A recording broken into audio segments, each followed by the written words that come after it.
Menunggu dimulainya konferensi pers oleh Luhut Binsar Panjaitan, kita akan lanjutkan dengan dialog. Pemirsa, gelaran KTT G20 di Bali membuat banyak pasang mata tertuju pada Indonesia. Bukan hanya keindahan alam dan budaya Pulau Dewata, tapi juga soal kesiapan dan juga keamanan para petinggi negara beserta delegasi yang hadir. Seperti apa pakar intelijen melihatnya? Telah bergabung melalui sambungan Zoom pengamat intelijen Ridwan Habib. Selamat sore, Pak Ridwan. Selamat sore. Baik, Pak Ridwan, ini Putin kan tidak hadir begitu. Apa rasa khawatir soal keamanan atau ada sesuatu mungkin yang akan berjalannya dalam KTT G20 ini? Ya, saya kira memang persiapan sudah maksimal ya. Adapun Putin tidak hadir barangkali karena problem dalam negeri mereka sendiri. Tetapi saya kebetulan juga sedang berada di Bali. Dari pengamatan langsung di lokasi, kita melihat kesiapan dari pihak aparat keamanan, terutama komunitas intelijen ya, ada yang dari BIN, dalam kendali Bapak Kepala BIN, Pak Budi Gunawan, ada dari Polri, ada dari Mabes TNI, semua sudah bekerja dengan maksimal saya kira, dan buktinya juga acara pembukaan sampai sore ini lancar, alhamdulillah, sukses, VVIP yang datang juga happy semua, sehingga kita meyakini akan terus lancar sampai nanti selesai. Baik, jadi tujuan dari Putin tidak hadir ke Indonesia karena menghormati agar KTT G20 ini berjalan lancar, itu sesuai ya menurut Anda? Tentu saja kami tidak bisa mengomentari kebijakan dalam negeri Rusia ya. Dalam kapasitas kami sebagai akademisi di bidang kajian intelijen, saya kira kalau alasannya adalah ancaman keamanan itu berlebihan ya. Karena memang di internal kita sudah maksimal. Bahkan teman-teman intelijen itu juga bisa menggalang masyarakat adat ya. Ada sekitar 20 sampai 25 pemuda pecalang, pemuda adat di desa adat yang juga membantu pengamanan sehingga berjalan dengan lancar. Oke, sebelum kita lanjutkan dialog, kita menuju ke Nusa Dua Bali terlebih dahulu, Pak Ridwan, mendengarkan keterangan pers yang akan disampaikan oleh Luhut Binsar Panjaitan. Japan, through the Joint Energy Transition Partnership. This landmark partnership support Indonesian ambitious climate target through the collaborative efforts and associated investment by our international partners, including the mobilizing of initial $20 billion of public and private financing in the next 5 years. Understanding our urgent agenda, we will expedite a reduction in our power sector emission, shifting our projected emission peak forward, hastening renewable energy development, and increasing the energy efficiency through our international partnership, including through knowledge transfer and sustained technology development. The just energy transition can also help create new green jobs and benefit communities and societal groups affected directly or indirectly. We must think of how energy transition impact vulnerable communities and work together towards effective transition finance to support an affordable transition toward a net zero carbon future. We are also grateful for the continued support provided by our international organization partners, including Asian Development Bank, Climate Investment Fund, and the World Bank for Indonesia Energy Transition. Within 6 months, the government of Indonesia will lead the preparation of the Partnership Action Plan to produce a comprehensive investment plan. The plan shall operationalize the agreed joint targets in the joint statement with the concrete and collaborative action. Indonesia energy transition is a country-owned and a country-led, and will maximize the use of our country platform managed by PT SMI. Ladies and gentlemen, last year I promised to my oldest granddaughter, Faye, that I will make policy that benefit the next generation. She is the strongest reminder I have as our government builds partnership and collaboration that will help Indonesia build a greener economy and achieve a more sustainable development. The Just Energy Transition Partnership is a groundbreaking model of international cooperation that shows us by collectively mobilizing private and public sectors and efforts, and we can create more sustainable world for our grandchildren, our citizens, and the future generation for many years to come. Thank you. Please, John.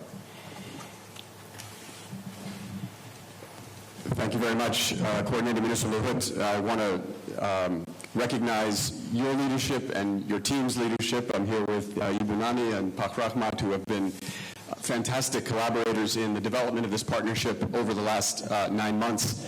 And for those of you who have been paying attention to the last several hours, you will have just known, as Coordinating Minister Luhut just said, that the presidents of our country and Indonesia and the Prime Minister of Japan have just launched what is truly an historic climate investment partnership with the government of Indonesia called the Just Energy Transition Partnership. If you look at the investment values that are brought together under the terms of this partnership, it is arguably the single largest country-specific climate investment partnership ever. And we're thrilled to be a part of it and to have negotiated it and discussed it and collaborated in the development of this over the last 9 months very closely with the government of Indonesia. I think the combination of today's announcement by our heads of state and yesterday's announcement of the Energy Transition Mechanism country platform are a clear sign that the government of Indonesia truly is committed to an expedited energy transition driven by good economics, strong investment, and a prospect of a cleaner and more sustainable future. And the U.S. and Japan are thrilled to be partnering with the government of Indonesia in that regard in launching this Just Energy Transition Partnership. Along with our co-leads, Japan and the broad International Partners Group, which consists of G7 countries plus Denmark and Norway, over the next 6 months, we will work with Indonesia to develop a comprehensive investment plan that seeks to peak power sector emissions over 7 years earlier than previously scheduled, doubles the rate of renewable energy deployment in the country, and supports Indonesia in the goal, as established in today's joint statement, of moving forward its target for being net zero in the power sector by a full 10 years, from 2060 to 2050. These are significant and meaningful aspirations and targets that have been set jointly by our leadership in the context of this joint statement, and that's the ambition that we're seeking to support. Collectively, the emissions reductions from those targets are equivalent to about 300 megatons between here and 2030, and over 2 gigatons between here and 2060 over current business as usual. And just to put those numbers in perspective, 300 megatons is the equivalent of taking half the U.S. passenger cars off the road for 1 year, and 2 gigatons is equivalent to about 15% of global power sector emissions in any given years. So these are globally significant numbers that we are partnering with Indonesia to achieve and providing the finance to support that ambition.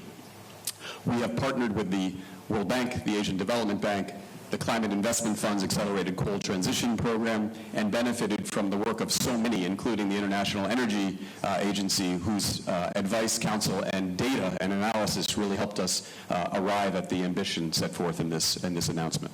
So with that, I'd just like to say, today is the, let's say, not the beginning of the end, but it's the end of the beginning. We begin the hard work of the implementation now, and the 6 months ahead will be the time where we really put our heads together and come up with the comprehensive investment plan that guides this investment over the 3 to 5 year investment window that Coordinating Minister Luhut referred to. So congratulations to Indonesia on this historic announcement today. Thank you. Yeah, please, if you have any question, please. Sebelum ini Pak, izin ada videonya. Oh yeah, sorry, John Kerry is supposed to be here, but he couldn't make because he's now in Sharm el-Sheikh in Egypt, yeah.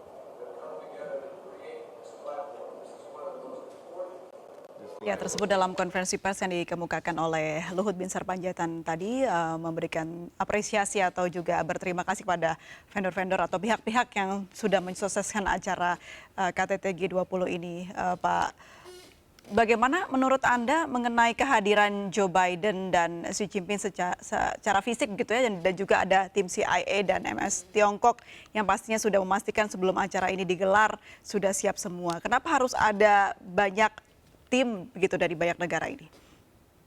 Betul ya, jadi memang setiap presiden itu mempunyai advance team yang bergerak dengan protokol yang ketat di masing-masing negara.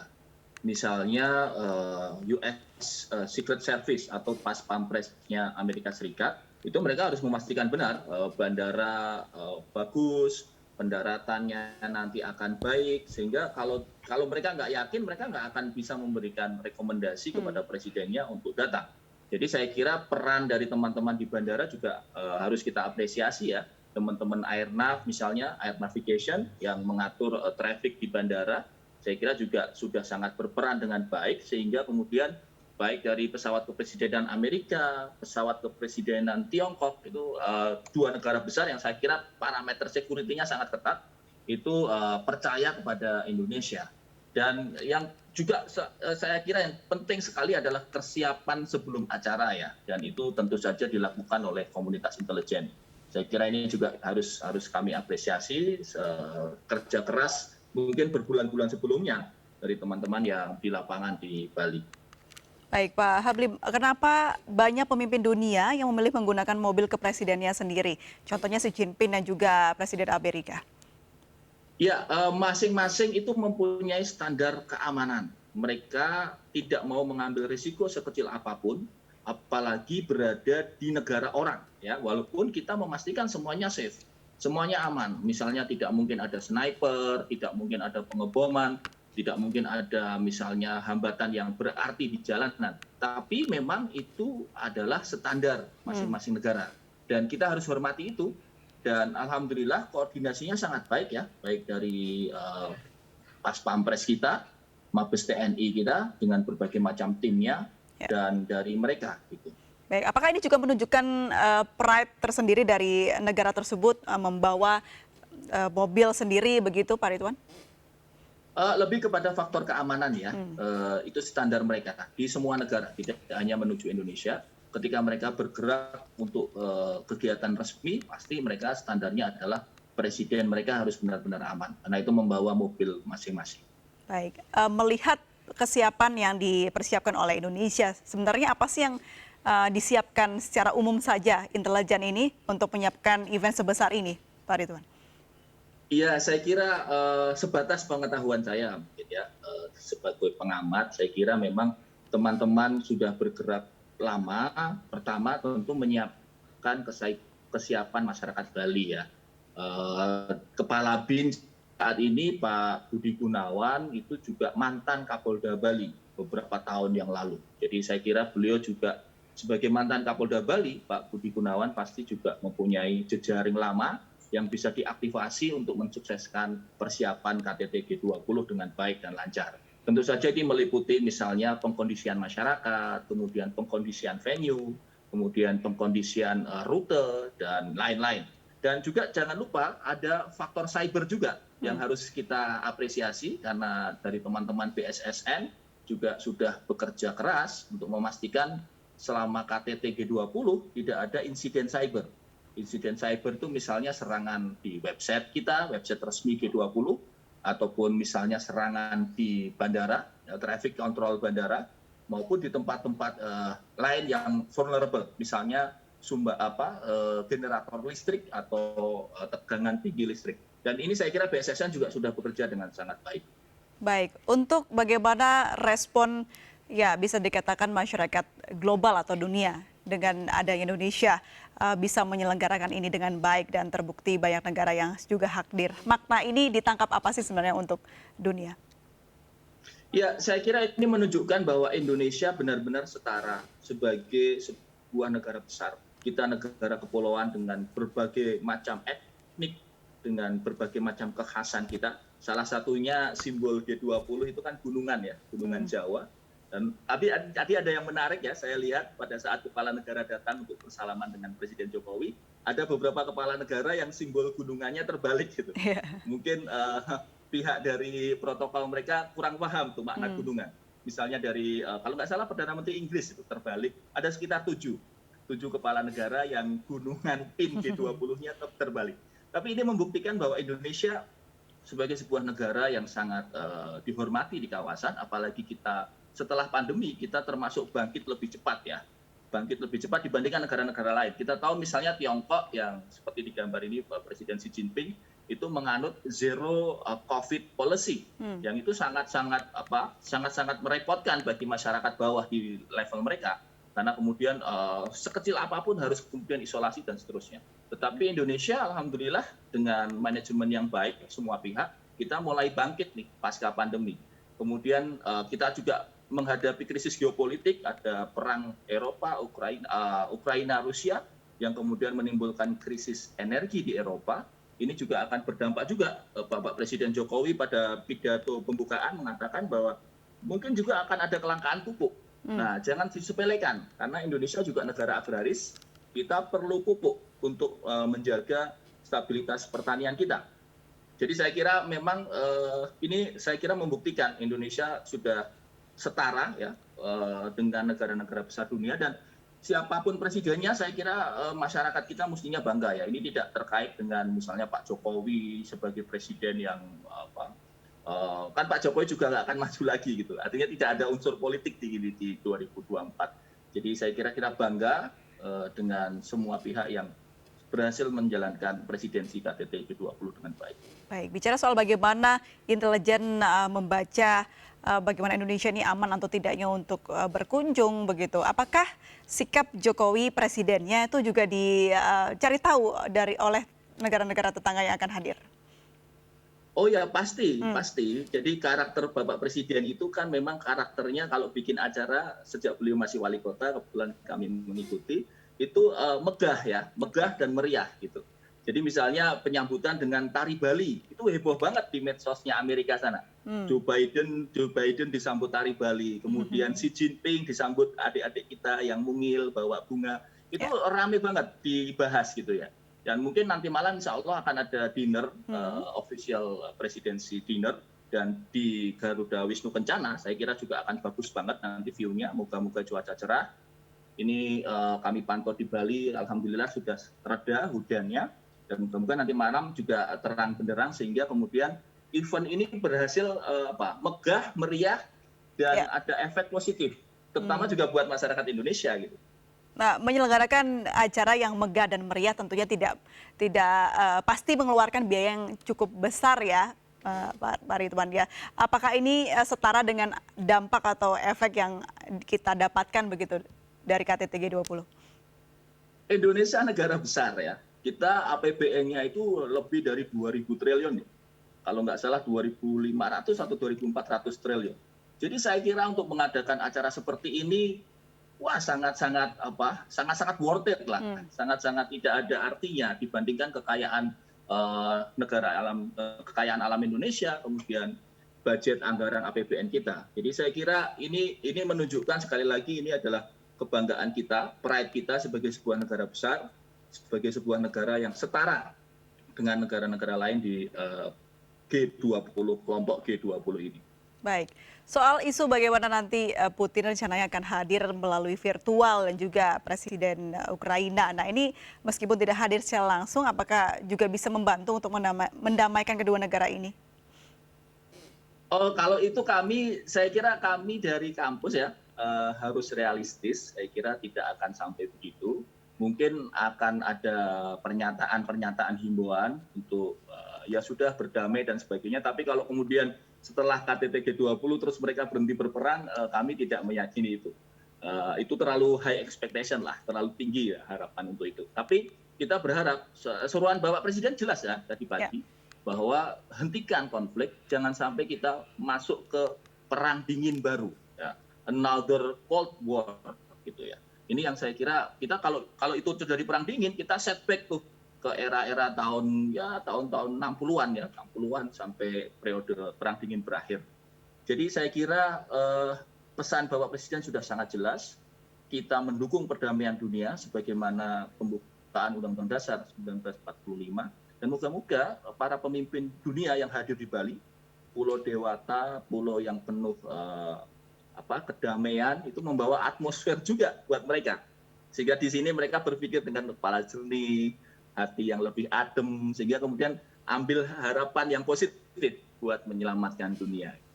Baik, yang menarik dalam KTT G20 ini adalah posisi tempat duduk begitu. Jadi kita akan bahas dari sisi intelijennya seperti apa, namun kita harus jeda terlebih dahulu. Tetap bersama kami.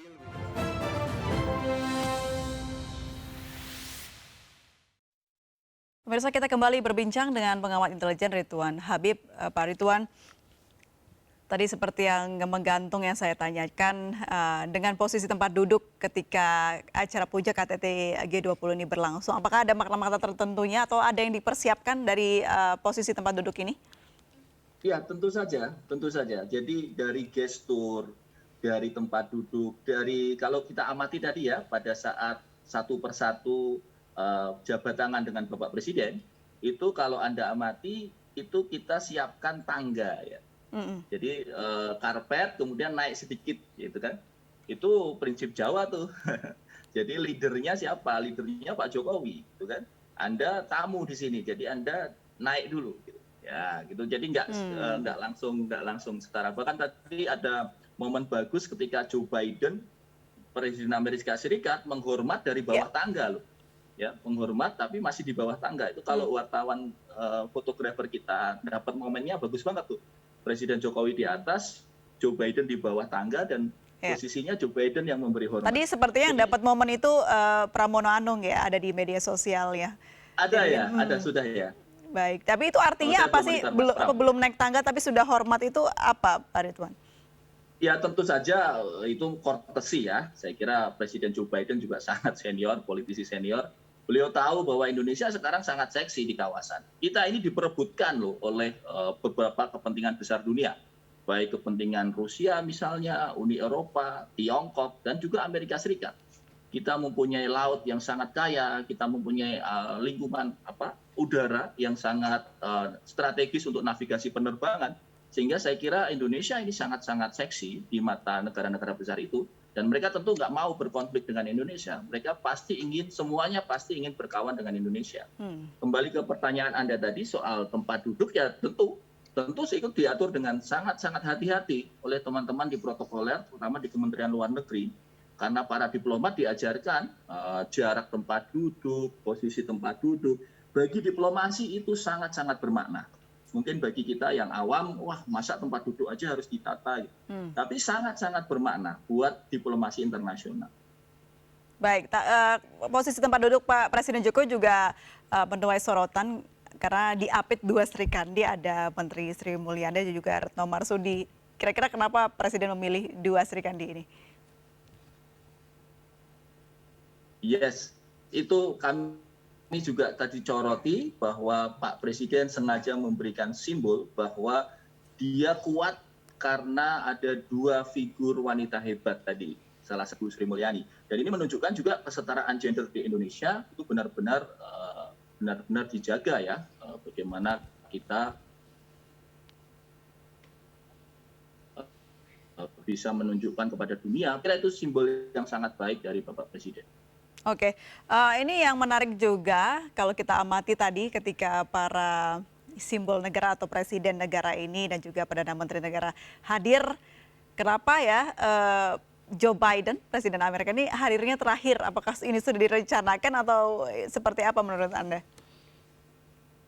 Oh ya, tentu saja semua sudah direncanakan ya, karena protokoler menatanya dengan sangat hati-hati. Jadi urutan ketemu, urutan datang, urutan jabat tangan itu sudah sangat ditata dengan baik, dan saya kira penataan ini sudah disetujui oleh masing-masing negara ya. Dan ini prosesnya lama sekali. Siapa yang harus salaman duluan itu wah rumit banget. Jadi saya salut banget lah dengan teman-teman yang terlibat langsung dalam kepanitiaan G20. Goal dari KTT G20 ini yang mana Indonesia menjadi tuan rumahnya, sebenarnya secara sederhana inginnya seperti apa sih Pak Ridwan? Ya, kita sudah berhasil ya, karena presidensi G20 sebenarnya sudah berjalan sejak Januari 2022. Dan ini adalah momentum closing karena besok, kalau tidak salah jadwalnya besok, untuk penutupan itu nanti akan memberikan semacam seremonial untuk pindah presidensinya ke India. Jadi kita sudah membuktikan bahwa selama 1 tahun memimpin presidensi G20 negara-negara besar dengan berbagai macam diskusi, dialog internasional yang hampir setiap bulan sekali ada di Indonesia, ini juga membuktikan bahwa kita sudah sangat-sangat baik. Dan efeknya juga bagus loh buat pendapatan kita. Kementerian Marinvest kan juga mencatat bahwa sejak kita menjadi presidensi KTT G20, misalnya pendapatan dari faktor MICE ya, faktor meeting, faktor traveling itu meningkat tajam termasuk juga dari sisi penerbangan dan seterusnya. Sehingga ini menjadi efek positif, trickle down ekonomi positif bagi Indonesia. Ya, sebelum kita lanjutkan Pak Ridwan, ini ada informasi mengenai dalam kehadiran 2 pimpinan negara saling menyampaikan pandangan soal kepentingan kerjasama antara Indonesia dan Amerika Serikat. Presiden Joe Biden memandang Indonesia sebagai partner strategis.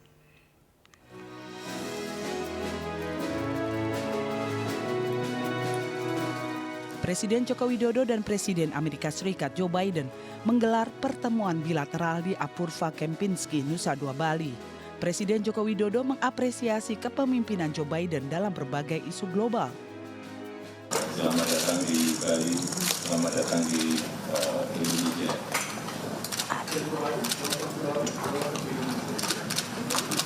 Saya sangat menghargai kehadiran Presiden Biden di KTT G20 di Bali.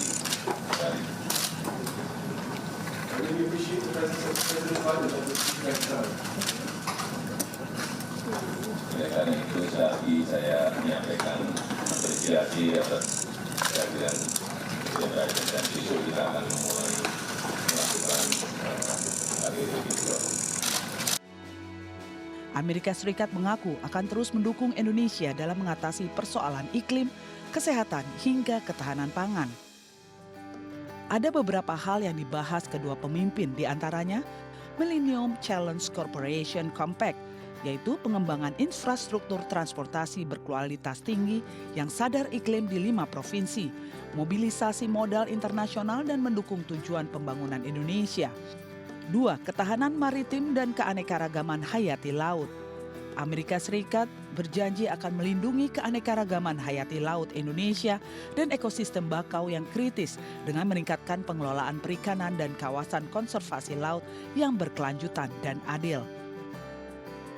Carbon capture, dekarbonisasi termasuk sektor penyulingan bahan kimia semen dan baja sehingga menurunkan emisi karbon sekaligus menciptakan peluang ekonomi bagi pekerja Indonesia. Pengembangan kapasitas penjaga pantai. Dukungan Amerika Serikat akan memungkinkan Bakamla untuk mengadakan drone, pelatihan pilot, dan pemeliharaan secara signifikan yang akan meningkatkan kemampuan untuk menjaga teritori maritim Indonesia. Investasi rantai pasok dan ketahanan pangan yang diharapkan mampu memberdayakan perempuan dan komunitas terpinggirkan, menurunkan pangan biaya serta meningkatkan ketahanan rantai pasokan makanan di industri perikanan. Lalu, penanganan limbah plastik. Amerika Serikat akan bermitra dengan pemerintah daerah, sektor swasta, dan kelompok masyarakat untuk mempromosikan pengelolaan sampah terpadu yang berguna untuk meningkatkan pengumpulan dan pengolahan sampah serta memperkuat rantai nilai daur ulang. Selanjutnya, transportasi hijau. Badan Perdagangan dan Pembangunan Amerika Serikat meluncurkan kemitraan baru dengan MRT Jakarta. 8. Investasi teknologi energi. Akan ada penggabungan energi terbarukan dengan baterai dan penyimpanan yang didukung oleh hidrogen hijau. Melestarikan keanekaragaman hayati, Amerika Serikat berencana untuk meluncurkan kemitraan baru dengan Kementerian Lingkungan Hidup dan Kehutanan Indonesia dalam konservasi orangutan dan spesies rentan lainnya. 10. Program pendidikan. Washington kini telah mengalokasikan sumber daya untuk peningkatan pusat konsultasi pendidikan di Indonesia hingga 30%. Selanjutnya, uji coba teknologi medis. Badan Pengembangan dan Perdagangan Amerika Serikat dan GE Healthcare mengumumkan rencana untuk mendanai bersama proyek percontohan untuk mendukung Kementerian Kesehatan Indonesia dalam mengembangkan depositori citra dan data nasional. Terakhir, mendukung pembangunan Ibu Kota Nusantara. Amerika Serikat akan bermitra dengan otoritas IKN untuk membantu pemindahan ibu kota Indonesia dalam bentuk dukungan manajemen proyek dan bantuan teknis. Tim Liputan Indonesia. Tim Liputan iNews melaporkan. Ya, kita kembali berbincang dengan pengamat intelijen Ridwan Habib. Pak Ridwan, kalau tadi kita ketahui ada pertemuan bilateral antara Presiden Jokowi dan juga Presiden Amerika begitu. Nah, ini ada informasi juga ada rencana dari Presiden Amerika untuk menginvestasikan ke Indonesia ini sejumlah 10 triliun rupiah atau 700 dolar Amerika Serikat. Apa tanggapan Anda? Ya, saya kira pembicaraan sebelum kedua kepala negara bertemu itu sudah melalui proses panjang, biasanya antar dua kementerian luar negeri mereka. Dalam hal ini misalnya Kementerian Luar Negeri Indonesia dengan Kementerian Luar Negeri Amerika Serikat. Jadi saya kira ini tidak sekedar pembicaraan setengah jam antara dua presiden, tapi ini adalah pembicaraan yang berbulan-bulan sudah disiapkan oleh dua negara. Dan kita tentu saja bersyukur ya kalau misalnya siapapun, tidak mesti dari Amerika, siapapun yang masih percaya dengan iklim investasi di Indonesia, saya kira kita percaya bahwa itu akan membawa kebaikan, terutama bagi masyarakat kita yang hari ini setelah pandemi tentu juga membutuhkan banyak sekali lapangan kerja baru. Karena kita tahu pada saat pandemi harus banyak juga layoff, ya, PHK dan rasionalisasi perusahaan terjadi, sehingga ketika ada investasi baru masuk, moga-moga ini menjadi harapan baru buat rakyat Indonesia. Baik, bahkan Presiden Joe Biden juga memuji nih Presiden Jokowi sudah melakukan hal yang bagus dan benar begitu dalam pernyataannya atau pidatonya. Nah, pujian-pujian yang mengalir banyak tidak hanya dari Presiden Joe Biden ini bermanfaat apa sih sebenarnya untuk Indonesia khususnya Jokowi sendiri? Ya tentu courtesy ya, ada penghormatan, ada pujian, ini bagian dari tata tertib diplomasi internasional. Tetapi kita sangat bersyukur Bapak Presiden Joko Widodo memang diterima oleh semua kalangan. Ya. Kita tahu beberapa bulan yang lalu Bapak Presiden bahkan bisa diterima oleh pihak Ukraina dan sekaligus diterima oleh pihak Rusia. Dan sekarang dari semua yang hadir juga saya melihat hampir semua negara very happy dengan Bapak Presiden Jokowi, termasuk kelihatan sekali gestur mereka tadi ketika mereka berjabat tangan, berfoto bersama. Semuanya sangat senyum, senang ya, bertemu Bapak Presiden. Ya, sangat happy. Baik, apalagi tempatnya ini di Bali begitu ya Pak Ridwan ya. Jadi ambience-nya udah sangat pas untuk menyelenggarakan acara yang besar ini dan juga tujuannya sebenarnya ingin mengulang supaya Indonesia ini bisa berperan untuk mendamaikan negara yang sedang berperang. Nah, ini juga disebutkan dalam pidato Jokowi di awal acara KTT G20 untuk menghentikan perang. Nah, ini menurut Anda seperti apa? Ada tanggapan? Ya bagus banget. Kalau Pak Jokowi menunjukkan sikap itu, maka Pak Jokowi menjalankan amanat konstitusi Indonesia.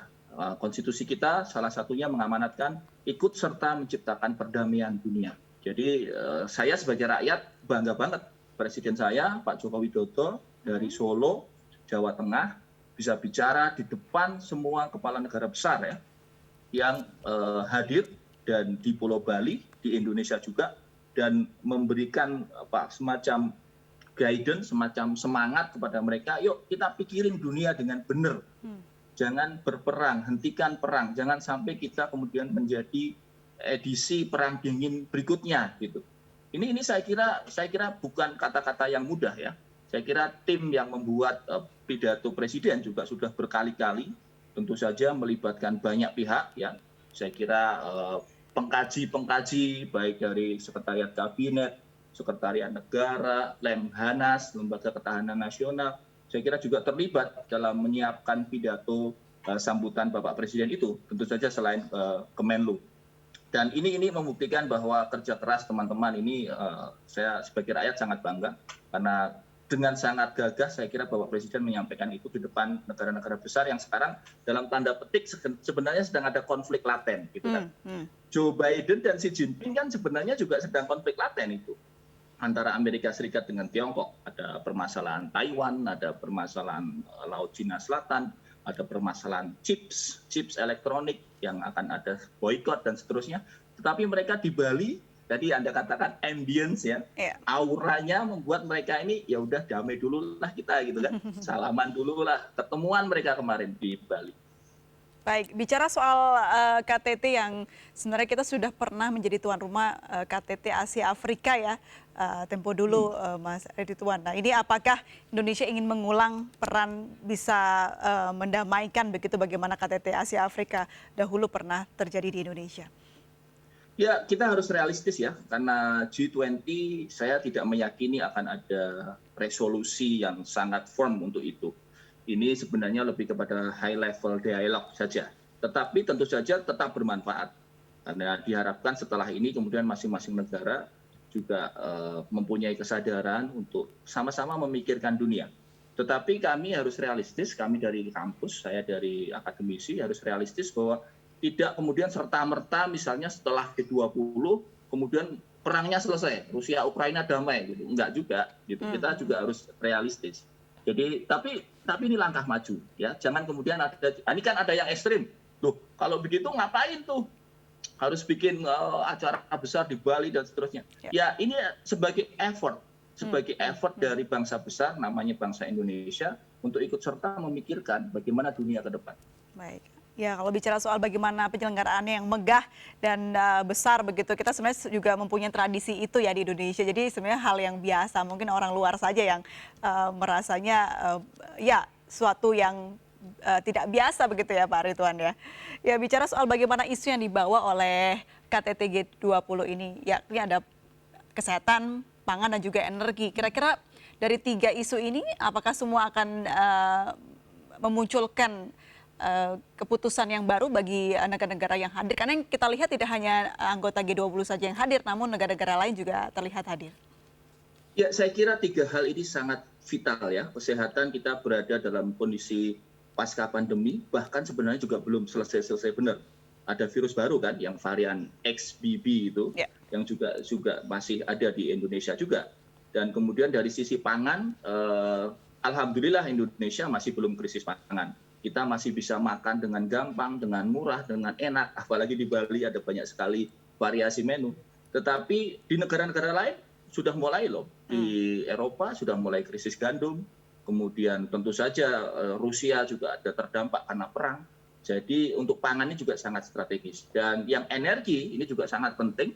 Indonesia sekarang mencoba mempelopori energi yang green, ya, energi hijau. Itulah kenapa kemudian kita pakai mobil listrik ya untuk delegasi-delegasi yang hadir. Ini menunjukkan bahwa Indonesia ingin secara pelan-pelan tetapi pasti gradual kita menciptakan ketahanan energi hijau.